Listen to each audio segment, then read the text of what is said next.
আমাদের আধুনিক প্রযুক্তি যেগুলো আমরা ইউজ করি সব ধরনের লজিস্টিক সাপোর্টের এখানে সরঞ্জাম এখানে মজুদ থাকবে। জলোচ্ছ্বাস ঘূর্ণিঝড় এই এলাকার জনপদে আঘাত করে তাদের দুর্দিনে আমরা তাদের পাশে দাঁড়াবো। পর্যটন নগরী কক্সবাজারে রয়েছে 5 শতাধিক হোটেল, মোটেল, রিসোর্ট ও গেস্ট হাউস।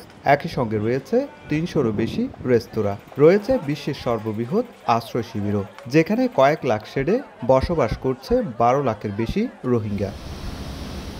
কক্সবাজারে রয়েছে মাতারবাড়ি তাপবিদ্যুৎ কেন্দ্র, হচ্ছে গভীর সমুদ্র বন্দর, অর্থনৈতিক অঞ্চল ও ট্যুরিজম পার্ক। একই সঙ্গে বাস্তবায়ন হচ্ছে সরকারের বড় বড় মেগা প্রকল্পগুলো। ভৌগোলিক ও অর্থনৈতিক বিবেচনায় এখানে গড়ে তোলা হচ্ছে অত্যাধুনিক ফায়ার স্টেশন ও পূর্ণাঙ্গ আঞ্চলিক প্রশিক্ষণ কেন্দ্র। এই যে একটা উপকূলীয় অঞ্চল, এখানে প্রতিনিয়ত জলোচ্ছ্বাস ঘূর্ণিঝড় এই এলাকার জনপদে আঘাত করে তাদের দুর্দিনে আমরা তাদের পাশে দাঁড়াবো। এই লক্ষ্য রেখে আমাদের এই যে একটা সুন্দর জায়গা আমরা বেছে নিয়েছি, এখানে আমার মডার্ন ফায়ার সার্ভিস স্টেশনটা তৈরি হবে। নগদে 500 টাকা বা তার বেশি পেমেন্টে পেতে পারেন ঢাকায় জমিসহ 20 কোটি টাকার পুরস্কার। কেন্দ্র নির্মাণে এরই মধ্যে মেরিন ড্রাইভের ইনানীতে কাজ শুরু করেছে ফায়ার সার্ভিস কর্তৃপক্ষ।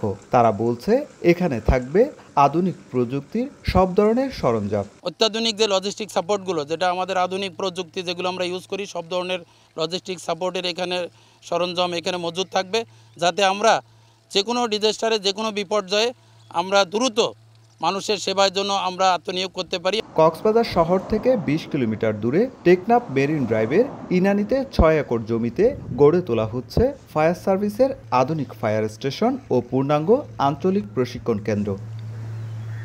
সুজাউদ্দিন রুবেল, সময় সংবাদ, কক্সবাজার।